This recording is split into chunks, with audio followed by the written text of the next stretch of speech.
Our discussion today will provide an overview of how to manage your ash trees in urban and forested landscapes and the path of emerald ash borer, as well as treatment options and ways to enhance the resiliency of urban forests against invasive forest pests. Our first speaker is DC Forester Glen Roberts. Can't get. Glen, feel free to take the mic. I don't know. Okay, I think I hear somebody else talking, but thanks for having me over here. I guess the first thing is I want to thank everybody for attending. I want to thank all the presenters today that are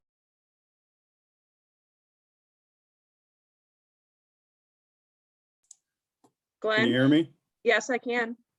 Somehow I got muted. I'll start over. I'd like to thank everybody that's attending. I'd like to thank all the presenters today.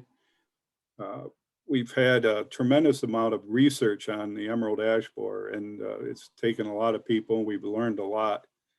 We have some wonderful information that the DEC people out of Albany can provide to us, and it's relayed through some of the foresters that work in the various regions. And we participate with a lot of groups like SLELO and Cooperative Extension and City of Watertown, for example, and Arborists as well, so, and foresters. So there's a lot of people bringing all this work together. Next slide.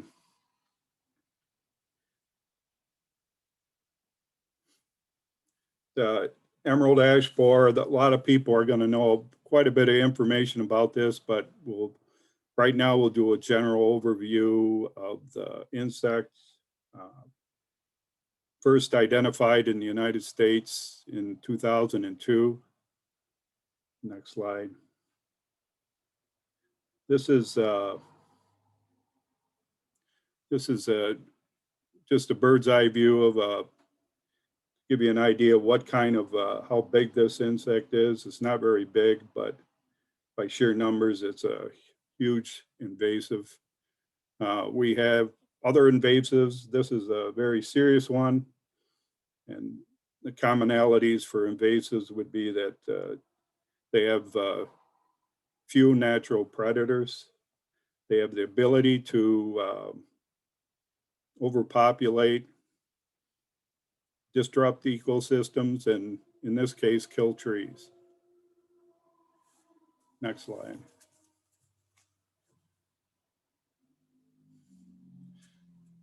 This is because it's an invasive, it's listed as an invasive species, and just want to mention that there's a law in the books that you're not supposed to move invasives around. The DEC has come up with some best management practices for guidance, and I refer you to our website for this. This information is available at the end of the show on sources or links, and the guidance will help you manage your infestation, tell you what the rules are, the best management practices to stay within the law. We have a map of the United States here with all the various counties that EAB has been found in. It just gives you an idea what a serious problem this is, how much it's moved around this country. Next slide.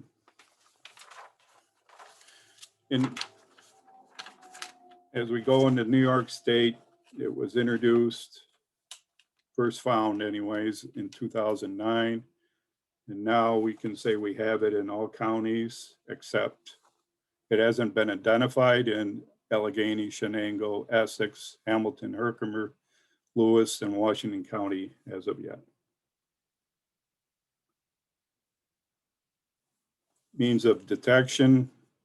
Early on in the infestation, we worked really hard trying to find this insect. It was a little difficult to trap, but we use those purple traps that you see, and we put them out by the thousands.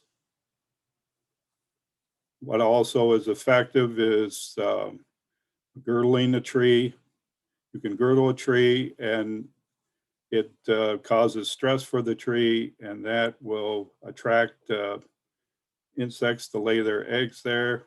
And you can later on remove the bark from the tree in order to find if you have an infestation. That's been pretty effective, and it's being used in the area right now for determining if a locality has EAB where you can't spot it as yet. Later on, woodpeckers are very good at finding EAB, and they'll help us find them. A little bit about the life cycle. The eggs are laid on the bark in crevices on the tree, and they soon hatch, 7 to 10 days. And a female can lay between, on average, 60 to 90 eggs, usually from June to August. This is the larvae. They go through 4 growth spurts or instars, and they feed just inside the cambium layer on the tree. And sometimes it'll take them, in our area, because of our climate and possibly the health of the tree, they might take 2 years to complete their life cycle. The larvae will then go through, that's a typical gallery as they go back and forth and increase in size. And they exit the tree. They go through a resting stage, pupation, and then exit the tree. And the process generally starting around May, and the process starts all over again. This is just an illustration of what can happen when EAB comes. And the numbers probably aren't totally right. It kind of depends on a lot of things. But for example, if a female lays 60 eggs, and I've just said that, well, maybe the half are female. So the population goes up. And if you notice, within a few years, you're at a really high level. And that's when we reach a point when it just overwhelms the trees in the area. It's when we start seeing that many insects around.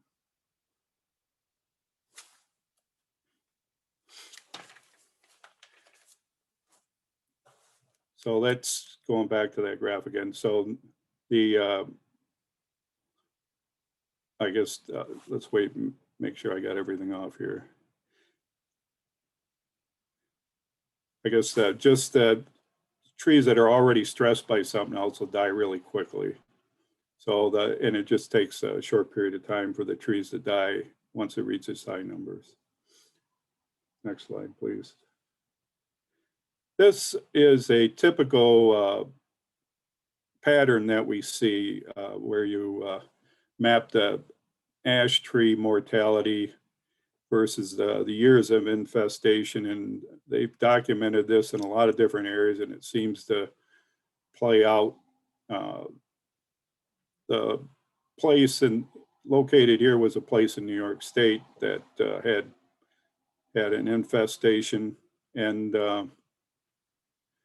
it was found, take note, because this is usually what happens to everybody else. It was found actually probably year 3, 4 when it was found. And as you look at this graph, all of a sudden you see a very steep incline in the death rate. And I think that's the biggest thing to take away from this, is that once you reach that point where you have a high infestation, the death rate occurs fairly rapidly. Within just a couple years, you're going to see a lot of trees die. So it's something to note that that's why we suggest trying to get aboard with this early on in the phase of the EAB infestation. So what to expect? Well, we expect when that infestation gets here without preventative work or treating your trees, all the trees will die. What's being done? A lot's being done. We, for example, the very few trees that do survive or new seedlings that come up, we're USDA APHIS is introducing biological control parasitoids that will feed on these larvae and hopefully keep them in check in the future, that maybe some of these will help keep them in check in the future. So that's a real positive sign from all the research work we've seen. And that's it for this part. Okay, does anybody have any questions regarding just the general basics about EAB for Glen? If so, feel free to come off mute or put in the chat. If not, we're going to move on to our next presenter. Sue, if you want to start queuing up your slides to have them ready to transition. Sue Gwise is with the Jefferson County Cornell Cooperative Extension. She is the horticultural educator and master gardener coordinator. And she is going to give us a deeper dive into what land owners or homeowners can do with the ash trees on the urban landscape. Hey, Sue? thanks, Megan. I'm going to start sharing my screen here.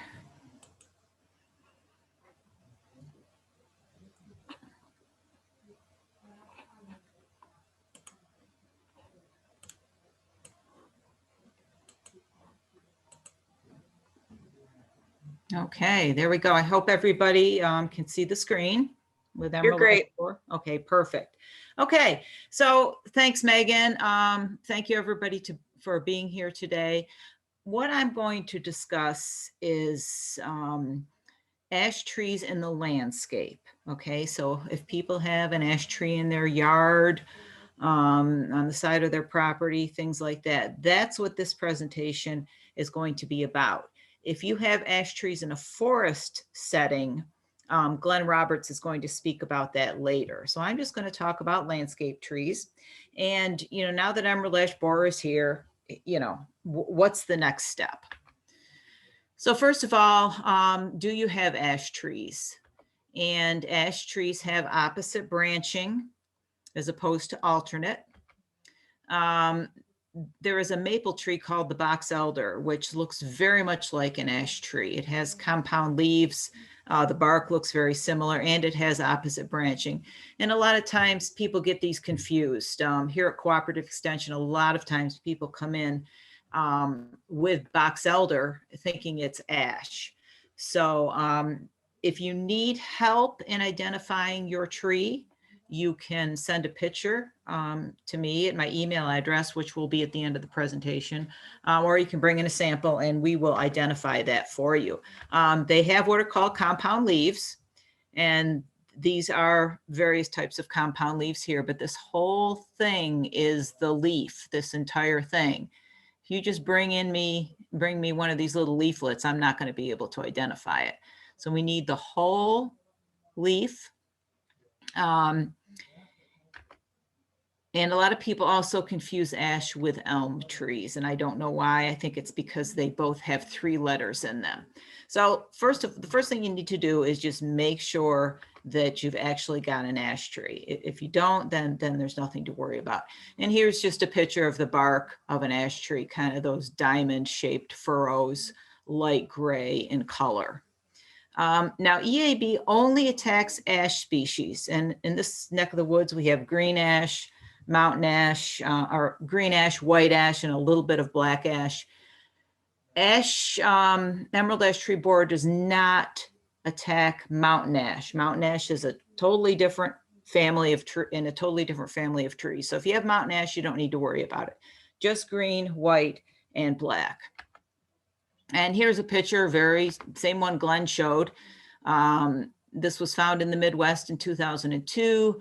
They believe it came in on shipping materials from China. The insect is native to China.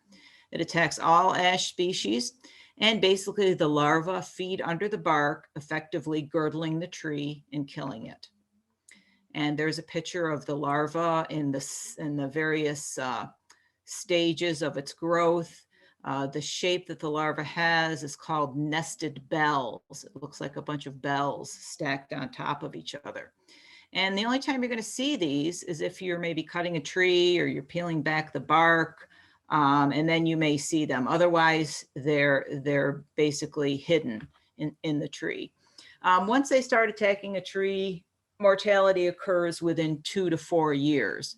And of course, that's going to depend on the health of the tree. If the tree is on a poor site, or if it's already suffering from something like ash yellows, it's going to die a lot quicker. Mortality is near 100%. We have found very little resistance in the native population, less than 1%. And elm or ash is a common landscape tree. Over the past 20, 30 years, it's been planted extensively in urban areas. It's a great tree. It's a good, reliable go-to tree. And it's been planted a lot. And of course, now we've got this problem, and therein lies the situation here. We're going to lose all of these trees. In the forest setting, ash comprises 7 to 25% of forests in New York State. In 2019, the emerald ash borer finally was found in Watertown and in Clayton. It was probably here many years before we actually detected it. And you know, since 2019, it's moving throughout the county. And basically what the emerald ash borer is going to do is going to functionally extirpate ash from North America. And that's the bottom line. So are your trees infested? Well, you've identified whether if it is an ash tree, there are some things that you can look for. The biggest indicator is woodpecker damage. And, you know, this is basically what we see. This is called blonding, and it's caused by woodpeckers kind of chipping around and trying to find the larvae that are underneath the bark. Now, usually if you get to this point and you're seeing a lot of this on your tree and you're seeing a lot of woodpecker activity, it's probably too late. The tree probably cannot be saved at that point. You're going to see some crown dieback, some epicormic sprouting, and I'll have a picture of that coming up. You'll see cracks in the bark, those serpentine galleries underneath the bark, and the D-shaped exit holes. And those are usually high in the crown, and they're small. They're not easy to see. If you're seeing them lower on the crown, that means it's a real heavy infestation, and that tree is probably done at that point. So some pictures, there's what we see, you know, typical crown dieback. There's what we call epicormic sprouting. You'll see clusters of branches sprouting on the trunk.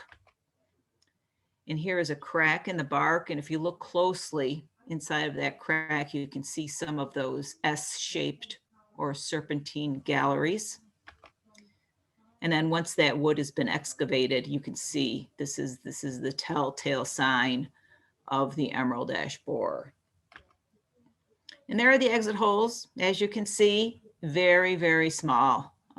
It's not like the Asian longhorn beetle, which the exit holes are really big and you can see them with binoculars. These are much, much smaller. So the bottom line is, if you have an ash tree, it's going to die unless you take action. Like I said earlier, the natural resistance in the ash population is less than 1%. So the chances of this insect not attacking your tree and killing it are, you know, you probably have a better chance of winning the lottery. So you need to prepare either way and have a plan. So there's basically 3 options for those ash trees in your yard. You can treat them, you can remove them, or you can do nothing. And I'm going to go through each one of these options one by one, starting with treatment.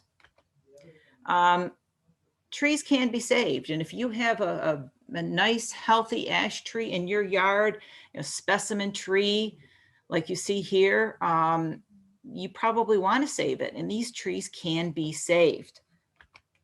The best way to save these trees is with trunk injections. Using a product called Triage, and the active ingredient in that is emamectin benzoate.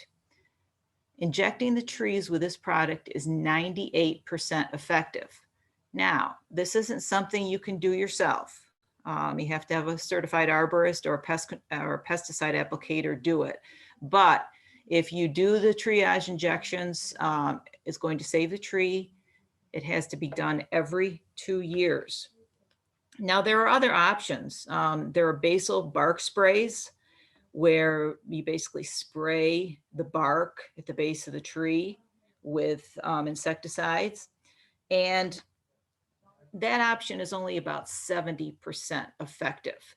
And there's much more potential damage to the environment from the insecticide because you're spraying it all over the base of the tree. With the trunk injection, there is very little exposure except for the applicator, and his exposure is actually going to be super low because you're basically taking a syringe and injecting it directly into the tree.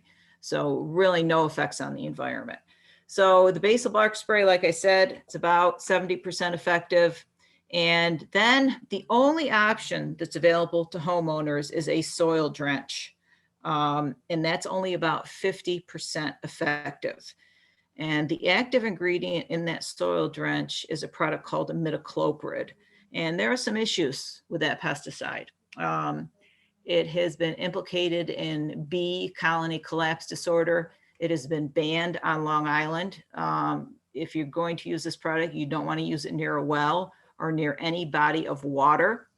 And, and my thought is, why would you use it anyway when, you got a 50-50 chance of saving the tree? So another thing you have to determine before treatment is the tree worth saving? The tree needs to be healthy. It should have no outward signs of emerald ash borer, should have at least 60% of its canopy. Now, the tree can be under attack by emerald ash borer, but as long as it's got around 60% of that canopy, it's possible to save it with treatment. If the tree is suffering from ash yellows or ash decline, probably not a good candidate for treatment because it's already on its way out. Is the tree growing on a poor site? If it's growing on a site that's less than ideal for ash, it's probably not going to have a very long lifespan anyway. So again, not the ideal candidate. And what is the value of the tree to the owner? Obviously, a tree like this is going to have high value. But, in some cases, the tree might not be, the owner might not be interested in saving it. So in that case, you might want to let nature take its course, so to speak, which brings us to option number 2, which is to remove the tree.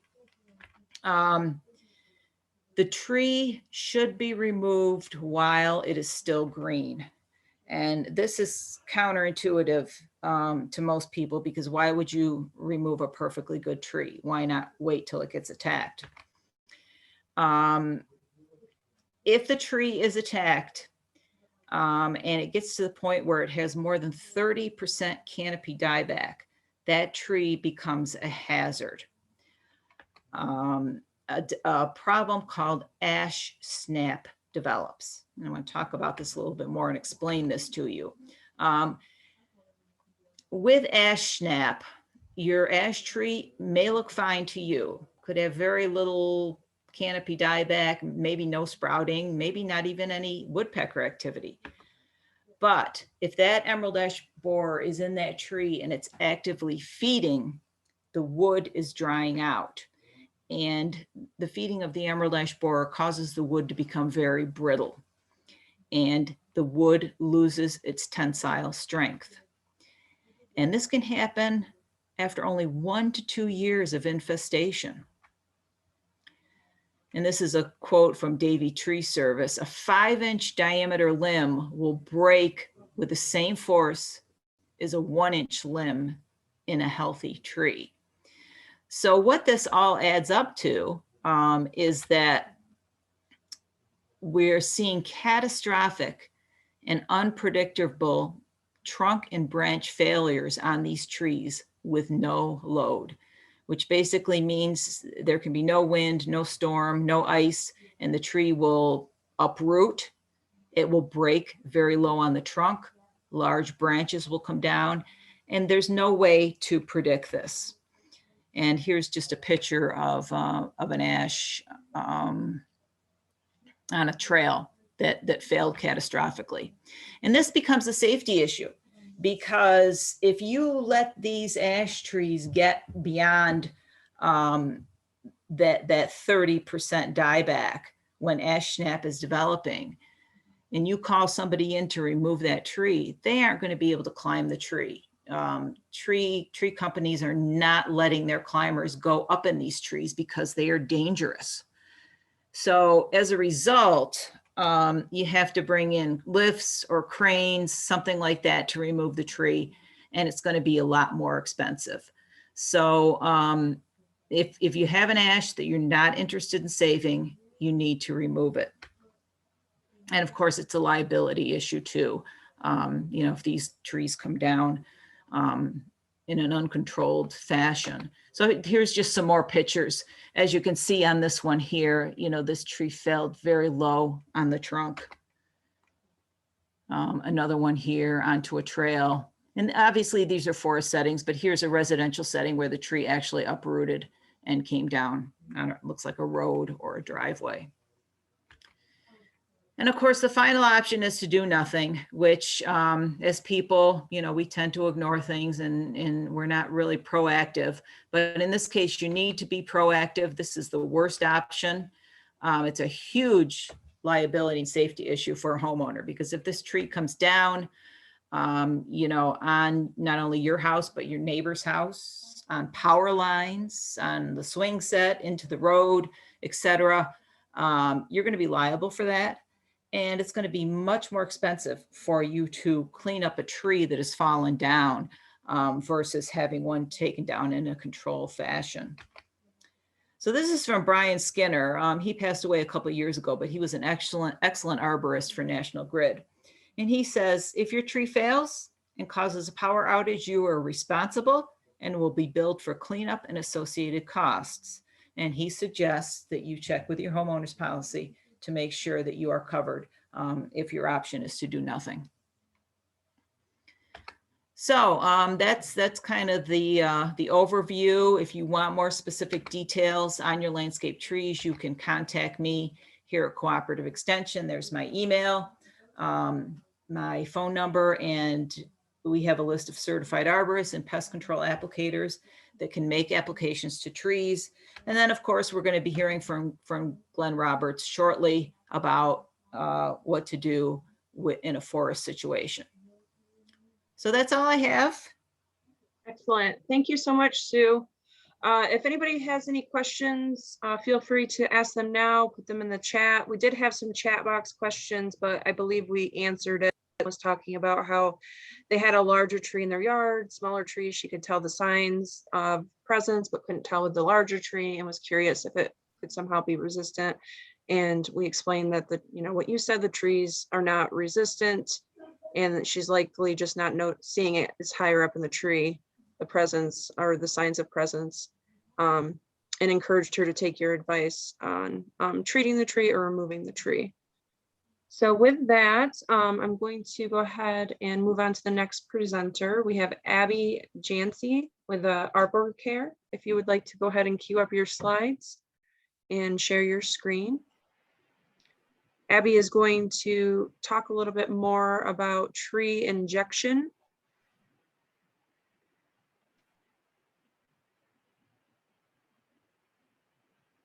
Hi, Megan. Yes, so my name is Abby Yancey. I work for Arbor Care Tree Service, and we're based out of Harrisville. Harrisville, New York. I am a certified arborist, a New York State pesticide applicator, and a certified plant healthcare technician. And I'm here to discuss our response to the emerald ash borer. So there are three main responses to emerald ash borer. There is mechanical or burying and burning infested trees on site, which Sue mentioned earlier. There is also biological control, which is finding natural predators to the emerald ash borer and releasing them in areas of high activity. There are studies being done with parasitic wasps, but no solid results have been released. So biocontrol, while it is intriguing, is not realistic for a homeowner. Finally, we have chemical control, when chemicals are transported up through the vascular system of the tree and dispersed throughout. As Sue kind of made very clear, it's really difficult to tell if your ash tree is infested with EAB, which means having a qualified professional do an inspection is critical in determining the correct response to your trees. The typical homeowner can purchase products such as the ones on the right side of the screen from stores like Lowe's, Home Depot, any hardware store, or even Amazon. Unfortunately, just purchasing these products doesn't guarantee your tree won't die. Sue also mentioned earlier that a success rate of, I believe, a little over 50% with products like this, and that's only if they're used according to label. She also mentioned basal bark sprays, but we prefer not to do sprays because there's less control in where the product goes, and they just don't work as well. On the left is imidacloprid, an ingredient found in most products like the two on the right, and that is banned in Long Island for killing pollinators, so we would like to avoid that as much as possible. Finally, we at Arbor Care Tree Service use Triage, purchased from ArborJet, a company deeply dedicated to environmental responsibility. Now, looking a little bit closer at the label, we see that the active ingredient is emamectin benzoate, which basically means it's not imidacloprid. It has a 98% success rate. We also see an EPA regulation number, meaning that I, as a New York State pesticide applicator, need to record and keep track of every drop of this product that I use. So using the tools pictured here, we drill holes every 5 inches around the base of the tree, in or directly above the root flare where necessary. After drilling the holes, we insert these caps into the tree and inject the insecticide through them into the conductive tissue, as shown in this marketing material from ArborJet. So even if a tree is injected with the insecticide, it may take several years to fully recover from the EAB infestation, and retreatment may be needed to prevent additional infestations. For best results, the insecticide should be injected prior to infestation or as soon after infestation as possible, and during adult EAB emergence in the late spring or early summer. We will be starting our injections probably the end of April, beginning of May, and we do them all year round until the leaves fall off. Triage will kill the EAB larvae under the bark, as well as adult beetles that feed on the tree. Triage provides 2 years residual control. The long-term prognosis for trees that are treated early, i.e. before vascular injury, is very good to excellent. Tree recovery from an established infestation is relative to the severity of the infestation at the time of treatment. The cost for Arbor Care to come out and treat is $12 per inch at breast height. Here is my contact information, and I would be happy to answer any additional questions. Thank you so much, Abby. Does anybody have any questions specifically about control? I see that Ed asked more about forest management. All right, so someone's asking more about the cost. You mentioned $12 per inch diameter. Is that what you were saying? Yep, $12 per inch at breast height. Yep. So you measure the tree and then get the diameter and multiply it by 12. Yep, basically. Okay. All right. So it seems like we're good to go on to our next presenter, which we're going to welcome back. Excuse me, I just got to get the Glen Roberts. And I'm getting his slides up. All right, Glen, go ahead and feel free to explain about forest management and guidelines for forest and woodland landowners. Thanks, Megan. Thanks, Abby. Thanks, Sue. if I don't get back to your chat screens right away, it's usually on my end. I'm just kind of slow to react to that. So you can always come back with emails and that kind of thing to get a hold of us. And sometimes we have to redirect questions too to other foresters in your area. Yeah, Glenn, there is one question, but I think that it might be answered with your presentation. So we'll save it for the end of your presentation and go back. Okay. Forests are going to differ quite a bit from urban areas, at least in the point that, you know, you're more or less getting away from single trees to multi-trees in a forested area. It's very, I know of no one treating these trees, so they're kind of on their own. And it's, so it's going to take some good planning to keep your forest healthy, or in some cases respond to emerald ash borer. And so it's, you know, suggest you work with a forester, prepare a management plan, and if you go the route of a timber sale, you're also going to use a professional forester to help guide you through that process or to help make the decisions. This map here just shows you that New York State has quite a bit of ash in it,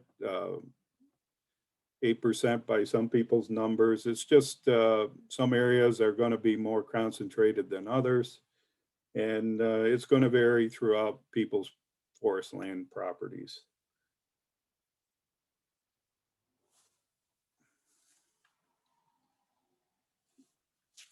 We encourage people to be proactive.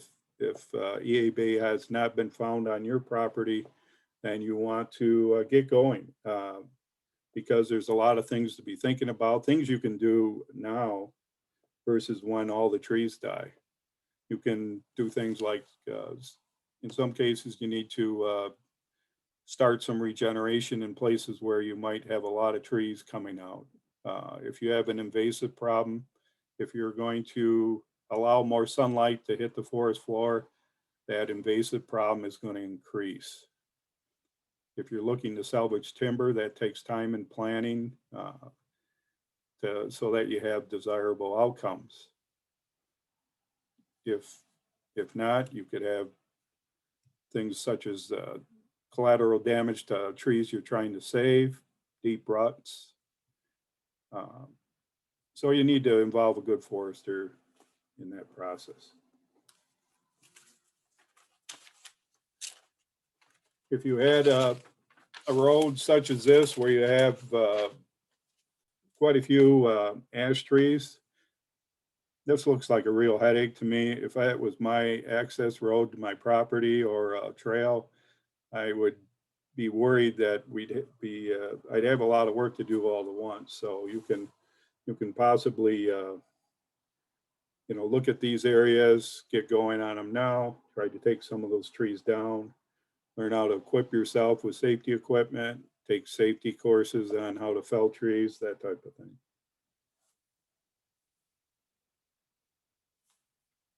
This is just an example of a place where we showed a death curve there a while back, and it was about year 10 when they went out and took this picture. At year 10, a lot of trees started failing, and that's a trail there.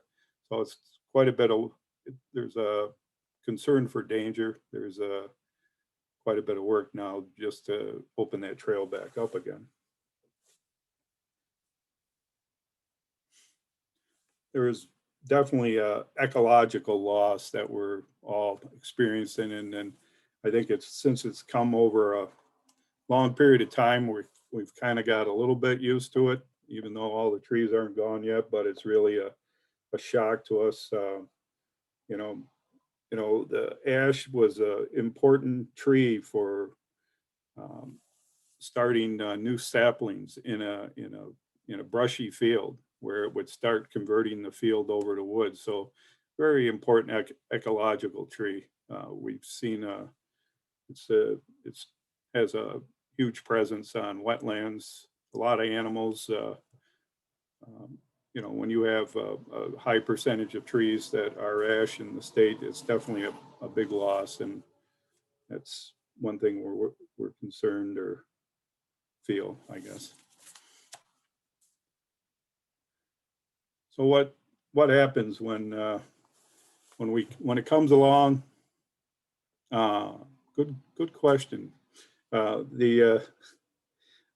When it comes along, we can expect this type of mortality, and this looked like it was could have been a low-lying area where there was all pure ash, but you know, 99% of the trees are going to die. So, you know, there's just a chance that there's some trees out there that have a natural resistance, and they call that lingering ash.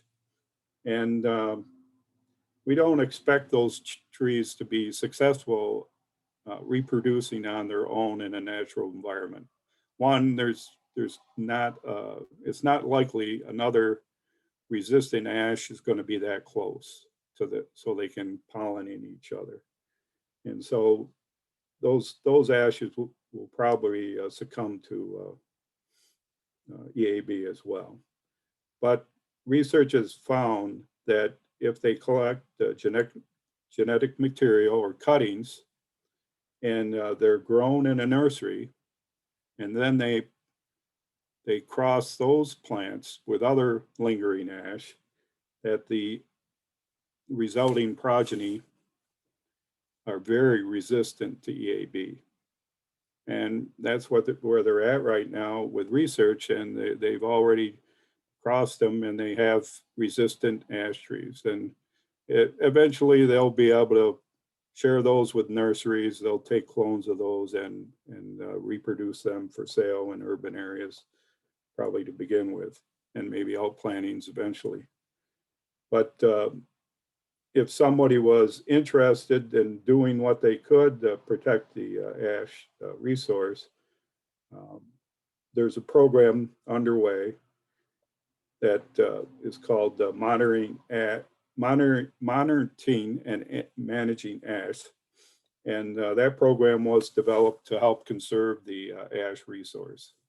And there's more information about that on SLELO's website. There's been research places where these plots have been put up across New York State and other states as well.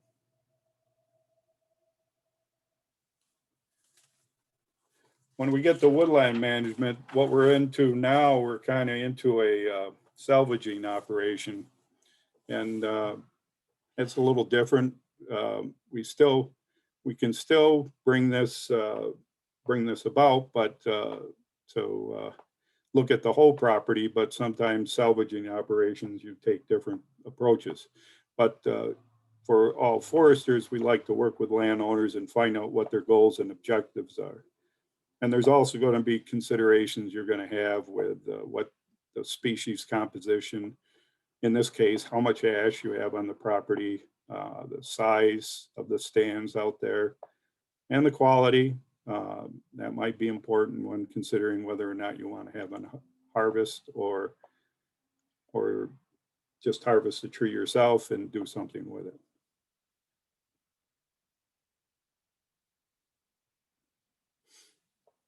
Just this tree probably was suffering from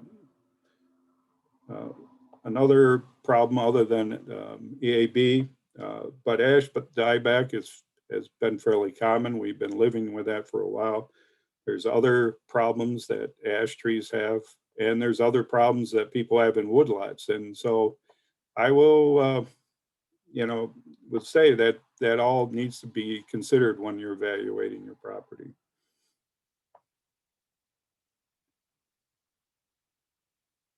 So what is the ash resource on your property? And so it's very hard to bring up somebody's woodlot. It's a lot easier to meet somebody and go look at that woodlot and talk with them about their particular circumstances. But if you have, so I'll break this down by three main categories: saplings, pole timber, and saw timber.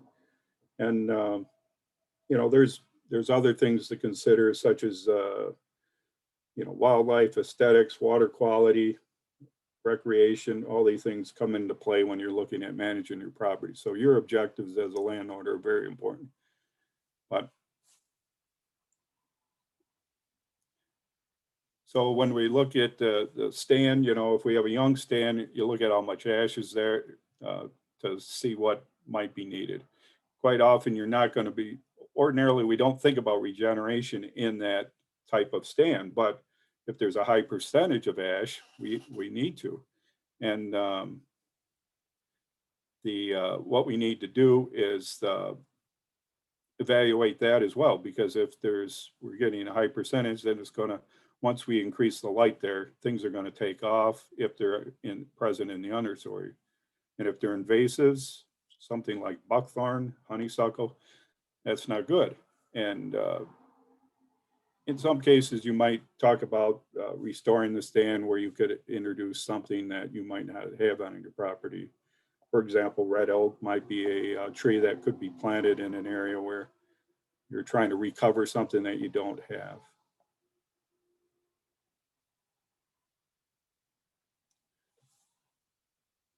Once we start going into the pole timber, that's usually when we can start working in a forest to try to guide the development. And quite often what you see is in a pole timber stand, most of the energy is being occupied by the competition going on, and we don't have much of an understory.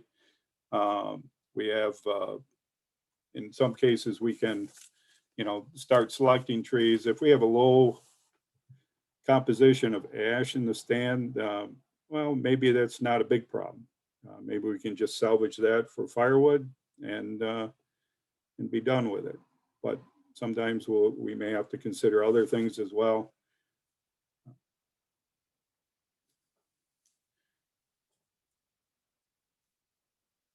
One of the things to consider, especially if you have a higher percentage of ash, is how are these trees going to respond when it gets opened up? And if it gets opened up too much, then you could have a possibility of some of the trees you would that are left in the stand could be overexposed, which is not a good thing, to wind throw or other conditions that arise after you open a stand up too much.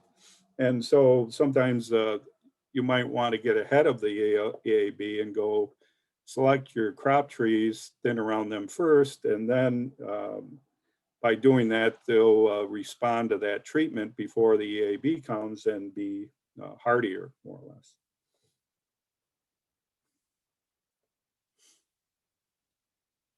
When we go on to saw timber stands, we're entering the stage where trees are probably at least 80 to 100 years old. And it's taken quite a while to get to this point, and we need to do an evaluation as well.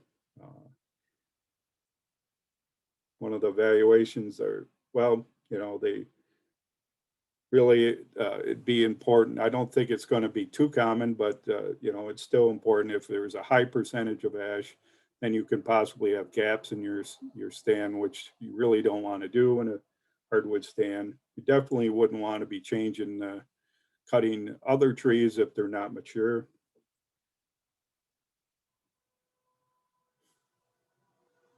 So we're kind of looking at the conditions. Sometimes it's a good forest practice to have your next regeneration stand there on the forest floor. So you have seedlings there that are part of the seedlings that you want to have in the next forest available by the time you harvest. And if they're not there, you can sometimes go in and do a little light work to open things up and get them established, so you can get some of the, you might have to remove some undesirable species to get a little more sun on the ground.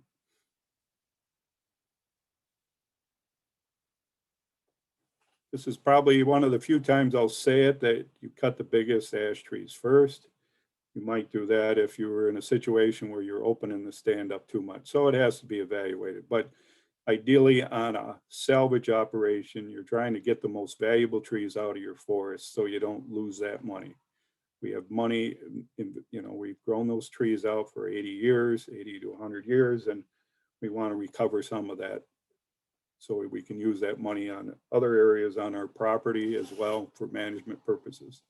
And it could be for other management purposes other than just the income.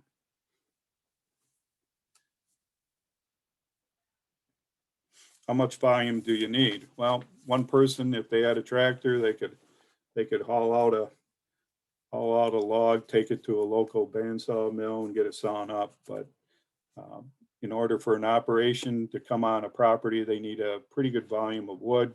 So that's where some of your management comes in, where you need to evaluate that and bring a forester in and get some guidance there. You definitely don't need to sell your other valuable trees just to pay for cutting a few ash trees. So it's definitely planning comes into play. At this point, we can bring in the movement of firewood. This is, I think I forgot to mention, we still want to reduce the movement of EAB around the area. And this movement of firewood law is for all firewood. So it's a 50-mile radius from the source of origin. But that's one of our tools to keep our, keep from moving ash, emerald ash borer around, but it's also other problems. And we found that just moving firewood alone is one of the main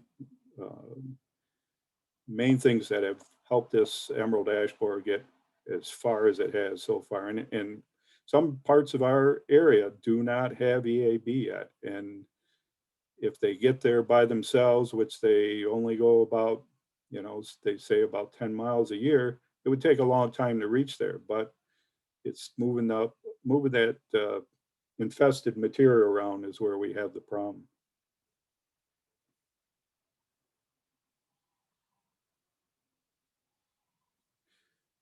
Wetlands.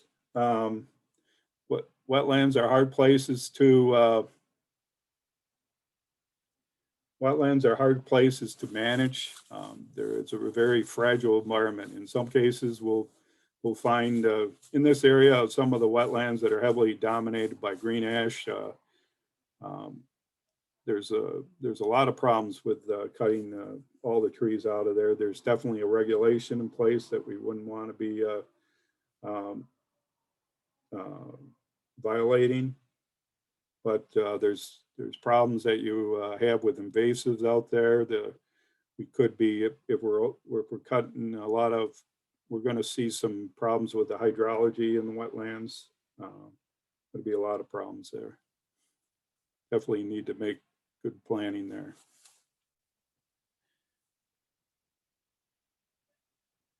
Access is always a problem. Roots are right near the surface there as well, so it's a very tough place to work.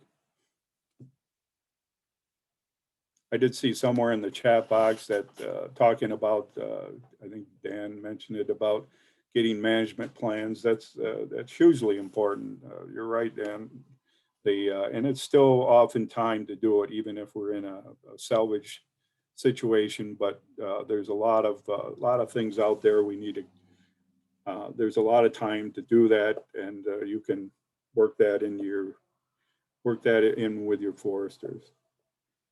For reforestation, well, I threw this out there just to say we can do everything right. We can plant the tree right, plant a good tree, and if we have a wildlife problem, they're gonna eat them all.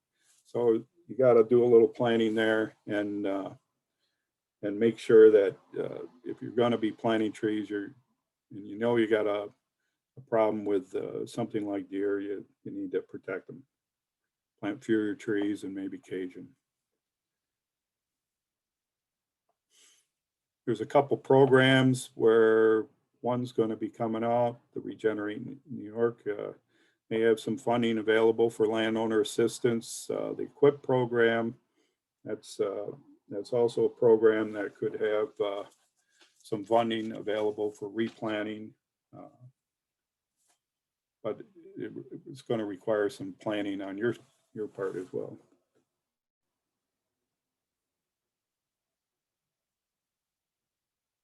And I think that's it for my talk. Don't split yet. Mike DeMarco will be bringing you some urban forestry information. Thanks, Glenn. There are some questions here in the chat. Multiple people are asking if they should cut down saplings. Well, I think I guess that depends on what you're looking at. In a case where you had a sapling stand where you don't have EAB there yet, and you have a lot of, you might have some, if you analyze it and you say, well, look, I'm going to have 2 half-acre openings, say. If you wait till EAB comes, you're going to have 2 half-acre openings that are going to be regenerating at the same time. Even though that's good benefits for wildlife, in 10 years, it's not as beneficial to, say, bird habitat. So you could go out there, clear cut one area, cut all the trees down, get your regeneration started now. If EAB shows up at your property 8 to 10 years later, then you'll have 2 different openings for wildlife. So it kind of depends. Okay. And then somebody else, Ed asked about, he's helping to monitor a black ash swampy area, about 80 acres. And he hasn't seen signs of infestation, and the owner does not want to log that area yet. And he's wondering if any advice should be given on that to the owner. Well, the advice is that they're probably all going to die. If he's lucky, they'll have for a large area like that, they might have 1 or 2 ash trees that survive that. But as we understand it, those trees are not going to be totally resistant from EAB. And so they might die as well. There's going to be new seedlings that possibly come into that area, but if they don't want to log it, then they can just let nature take its course, I guess. Yes, and then the other questions are more or less going to be answered in the follow-up email. Okay. And they were referring to biocontrol, which there are some parasitoid wasps. There's research being done at SUNY ESF, and SLELO has an article on this. I'm going to send that out in a follow-up. And then Brian Dolan wants to come off mute. Go ahead, Brian. I'm an arborist in Indiana, but I'm from Rensselaer Falls up in St. Lawrence County. My folks still live up there, and they've got a 20-acre, when I was a kid, 25, 30 years ago, it was a hayfield. We've been kind of trying to reforest it, and it's super dominant with black ash and somewhat wet.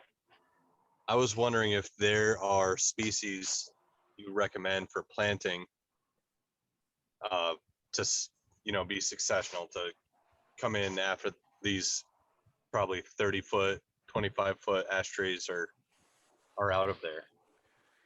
You can talk with a forester in your area, and that'll help you a lot.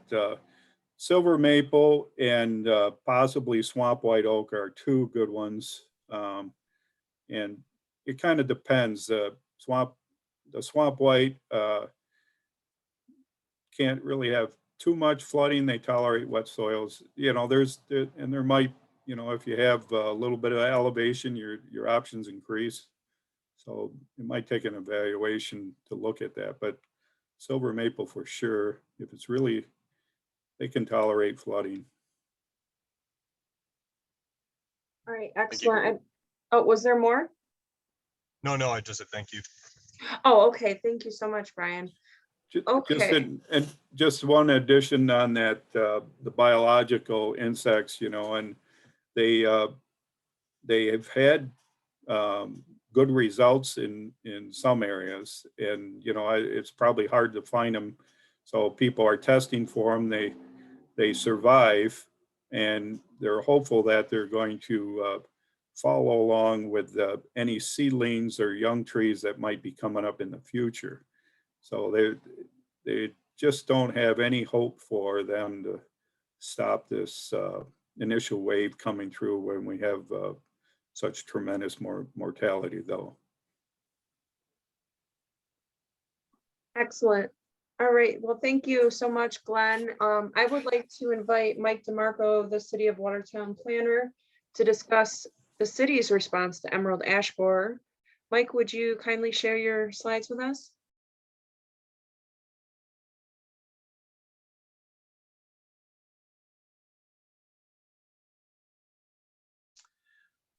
All right, Megan, thank you so much. Is everyone able to hear me? You're golden. You're good? Okay. Apologize in advance. I have a little tickle in my throat, so you hear me clearing my throat a little bit. I do apologize. Thank you. I just want to kind of quickly just say, you know, we're so thankful for the our local area partners, regional, state, and beyond. But locally, we have a really great group of partners that, you know, we'd be further behind without them. So just want to start by saying that.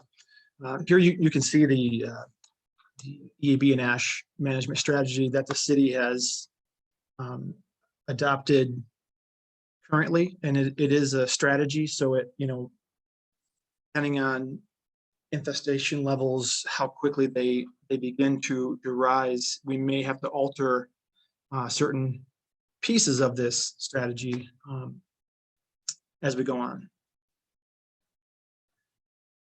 Public outreach for emerald ash borer really began in this area in the mid-2000s with members of Watertown and city staff and other local area partners, including DEC and others.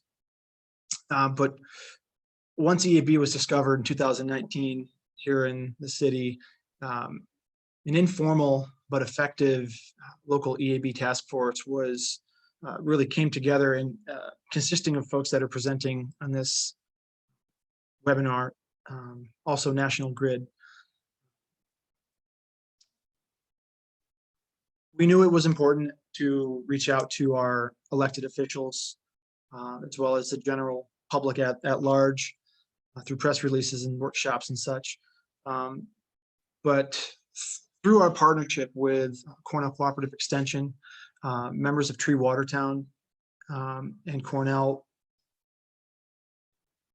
conducted a private ash tree inventory, meaning ash trees that are growing on private property here in the city of Watertown back in 2012. So streets were canvassed, and if you had an ash tree growing on in your front yard or in your side yard, it was identified. Using this information, our local task force made it a priority to contact these folks to let them know that they have an ash tree growing on their property. So we were able to contact just over 200 property owners. Some of these individuals living at the property and others living elsewhere, maybe even out of state. So to give this type of knowledge to a property owner, we thought was very, very important for multiple levels, for multiple reasons, not just so that they can take care of it for their own well-being, but eventually, if not taken care of, these trees could become a risk to the public. Using our recently completed, the city's recently completed inventory management plan, we're able to identify the exact location of just over 430 publicly owned ash trees in the city. With this information, we found there to be approximately 200 trees that we considered not treatable, and about 230 or so that we considered treatable at that time. Here we see the species composition. This is a rather manageable number of trees. I mean, at first glance, 370 ash trees along our streets, within our parks and our playgrounds. That might seem, you know, could be panic-inducing, just knowing that they're out there and EAB is here. But 5% is very manageable. We feel very lucky compared to some communities where the percentage is much higher. And this really has to do with city staff choosing to stop the planting of ash trees in the early 2000s. Once it was known and talked about that the beetle was spreading rapidly.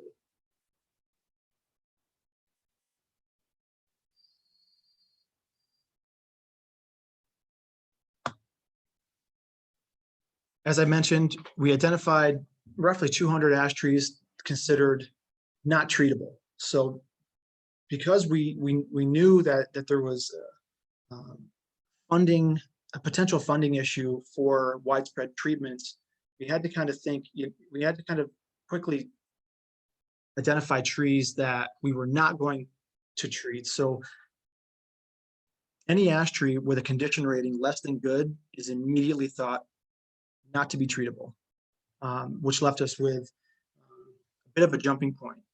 We estimated that we would remove 50 to 85 trees in year 2020, which we reached that goal with just over 50 trees removed and 50 trees within 2021.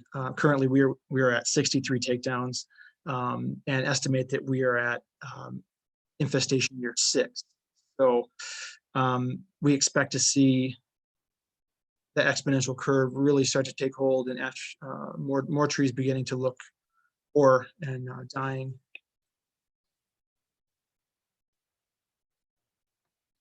Jump back real quick.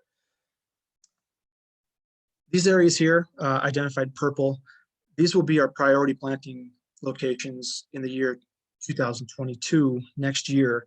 I would say that they would be a priority for this year, but not only are we dealing with an invasive species infestation, but we've also backed into a pandemic. So all non-essential spending last year was halted, and so tree planting was part of that. So any trees that we were going to plant in the city in 2020 have now been pushed to this spring. So we're about a year behind, and we hope to make up some ground through other projects and grant funding as we move forward.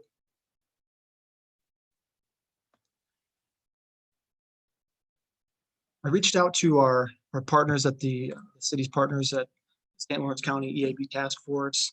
Once I heard that there were possible training opportunities for municipal staff to get a better understanding of infestation and what it looks like, not just from seeing dieback in the canopy, but how can we better identify EAB in its larval stage. So within just a couple hours of reaching out to these folks, they had put me in contact with members of National Grid and other organizations and set up a bark peeling training for our DPW buildings and grounds crew.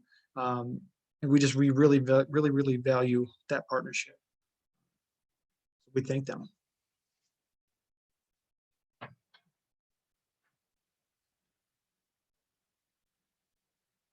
Currently, we have a population of 140 non-treatable trees. And I say 230 treatable trees for now. Just from an assumption that number is already lower. We will be doing some informal windshield surveys, but also stopping and looking at trees over this next year. I've already noticed just since we've founded EAB just a couple of years ago, we've seen increased woodpecker activity on trees that maybe had minor woodpecker activity last year. A little unsettling, but I guess to be noted.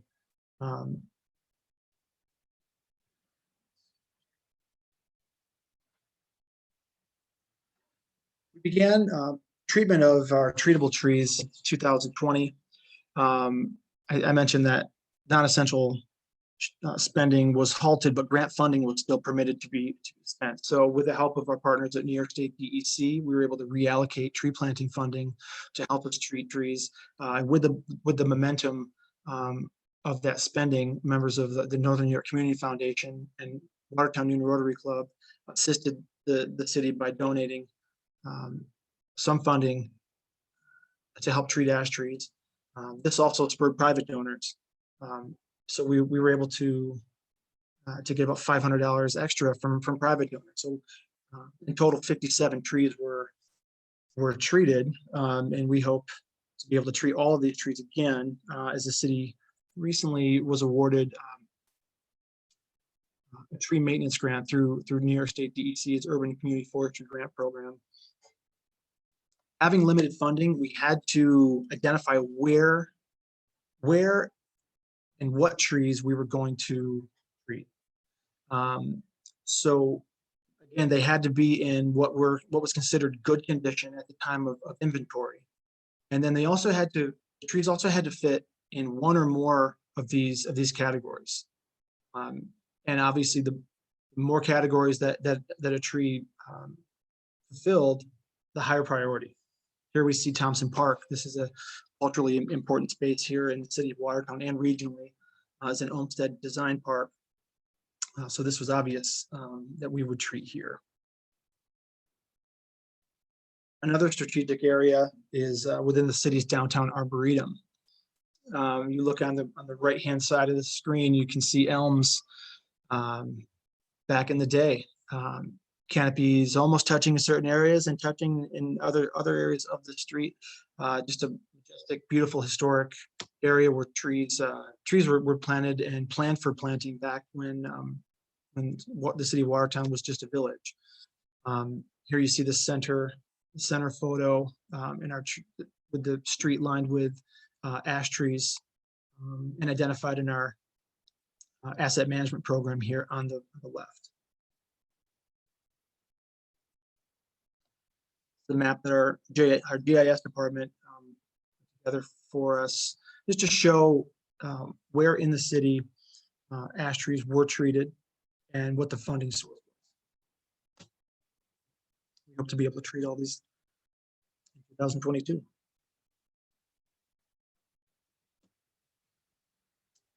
The Adopt a Tree program is a program that SLELO PRISM in the city of Watertown are partnering on, and it's in its infancy right now. But we both groups feel that it's a really important and what we see as an effective program to not only get members of our citizenry interested in helping to identify invasive pests, but also to help us monitor them. So if you'd like to join that effort, you can sign up on the link that you'll find in a follow-up email for this webinar. Yeah, I just want to give a quick plug. Also, you'll hear about this a little more with our next presenter, Robert Smith from SLELO PRISM. But SLELO has a wonderful tree planting reimbursement program that the city recently took advantage of. Just by planting non-invasive tree species, you're able to get to receive a reimbursement of up to $5,000. We took full advantage of that, received full reimbursement, and because of that, we're able to plant more trees this spring than we otherwise would have been. So, Megan, I'm going to turn that back over to you. If there's any questions, I'd be happy to field them. I went over that rather quickly. No, you're fine. Actually, yeah, there's Emily Sheridan would like to share. You can leave that Adopt a Tree slide up if you want for a moment longer. Emily Sheridan is actually one of the volunteers for this Adopt a Tree program, and she's just going to share just some comments about her experience thus far. Hi, thanks, Megan. Way to put me on the spot.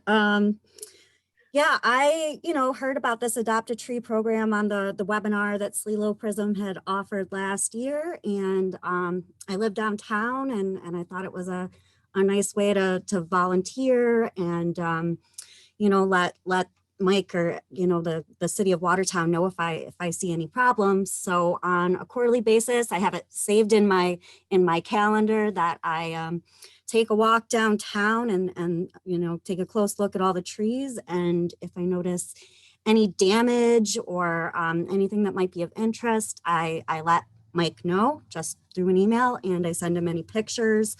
It's a nice experience. I usually plan it on a nice, beautiful day. So, it's a nice walk, and it feels good to help out a bit. Thanks so much. Okay, so I'm going to go ahead and move on because I don't see any specific questions in the chat box here.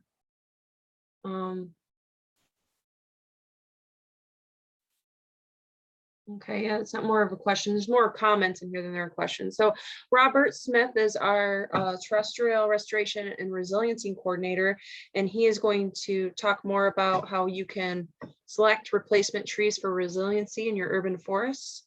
Robert? Hi. Hello, everyone. today I'd like to talk about what you can do after cutting your ash trees down to increase your community's resilience to invasive pests, pathogens, and climate change. As a lead into this, I'd like to talk a little bit about the history of tree planting in the 20th century. During the early 20th century, the American elm was planted in large numbers throughout the US urban areas. By the 1930s, an invasive pathogen, Dutch elm disease, had started to kill off these trees. And by the 1970s, 40 million of these trees had died. Many of these trees in the Midwest and Northeast were replaced by maples and ashes. In 2002, emerald ash borer was first discovered in southeastern Michigan. It has since killed tens of millions of trees across 30 states. To avoid a similar loss of trees in our communities in the future, I believe we need to stop the pattern of replacing one species of tree lost to an invasive pest or pathogen with another one or two species of trees that could be lost to a single invasive pest or pathogen. So how do we increase resiliency to invasive pests, pathogens, and climate change? Our first strategy should be to increase diversity. This is something that can be done by both municipal leaders and private landowners. If you're a municipal leader, you know what trees you have and the quantities. So you can increase diversity by planting trees you don't have or have in low numbers. If you're a private landowner, you can increase diversity by planting tree species that you and your neighbors don't have on your properties, or species that are at least not commonly found in your neighborhood. In some cases, this may require talking to tree nurseries about purchasing tree species that they don't normally keep in stock, but can acquire. By increasing the tree species diversity, you are lowering the chance that a single invasive pest or pathogen will have a devastating effect on your community, since most of the trees will not be species targeted or susceptible to that invasive species.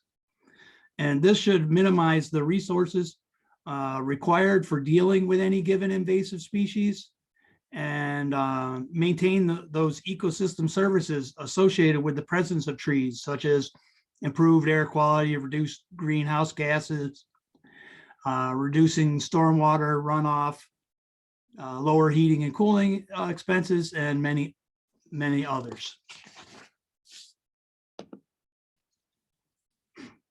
There are many trees to choose from, both native and non-native, to increase tree species diversity. And I ask that you consider some of the native trees when selecting trees to replace your lost ash trees. Reason to choose native trees, tree species includes supporting local wildlife. They provide food and shelter for native butterflies, insects, birds, and other animals, and are preferred by our native animals. They're also low maintenance.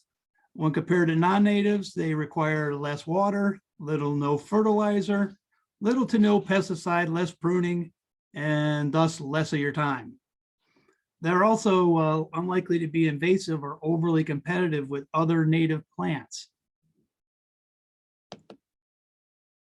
Another consideration when increasing diversity that you should be aware of is invasive tree species.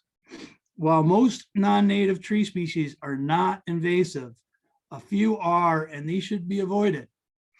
The IMAP invasive website that is managed by the New York Natural Heritage Program lists tree species that are known to spread into native communities, such as forest and riparian corridors.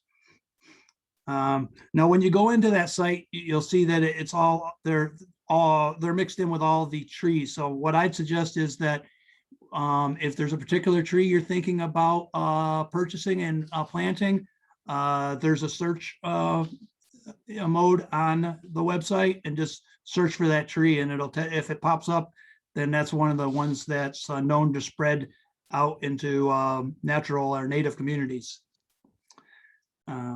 Some of the examples of the invasive tree species are tree of heaven, Norway maple, and black locust. Another strategy you can use to increase resiliency in your urban forest is to select less vulnerable tree species. Plant trees without known invasive pests and pathogens. Another way of putting this is to avoid planting trees with known invasive pests and pathogen problems in our area and in other areas of the country. Trees such as hemlocks and butternuts have known pest and pathogen problems and should not replace the ash trees cut down. A good source for determining suitable trees is a paper published in Global Ecology and Conservation by Potter et al. And it's posted on the USDA website. It lists many trees according to their vulnerability to known invasive pests and pathogens. You should also select trees that are less likely, or that are likely to do well in predicted future climate change conditions. Plant trees that grow in a wide variety of conditions, different moisture levels, temperatures, soils, etc. These trees should cope better with the extremes predicted by climate change. Select trees at the northern extent of their natural distribution. These should cope better with predicted warmer temperatures than those trees at the southern extent of their range. These qualities and others make certain tree species more climate adaptable than others. Good resources to find out how climate adaptable different tree species are includes the USDA Forest Service's Climate Change Atlas and a paper written by Potter, Crane, and Hargrove and published in New Forests.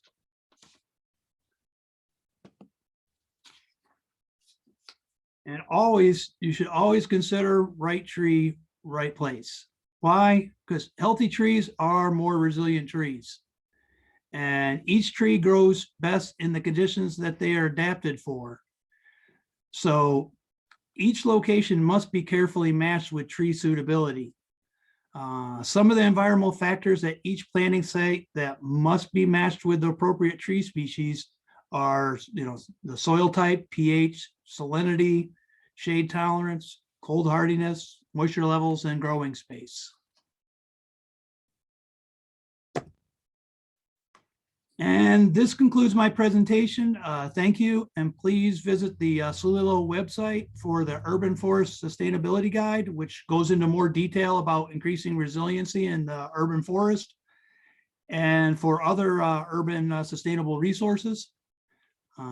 Also, SLELO PRISM is offering cities and larger villages in the SLELO PRISM region, such as Rome, Oswego, Fulton, Ogdensburg, Messina, a reimbursement of up to $5,000 for the purchase of non-invasive tree species, which is any of the tree species not on the IMAP invasive plant list.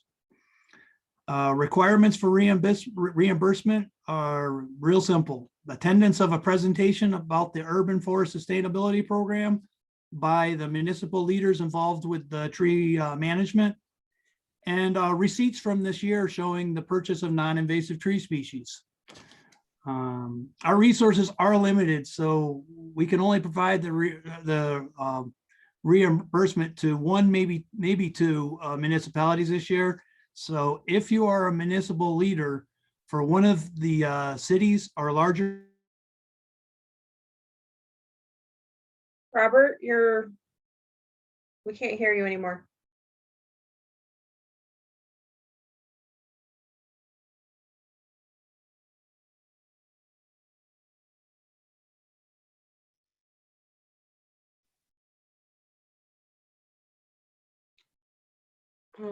Okay, well, it looks like maybe Robert has been disconnected.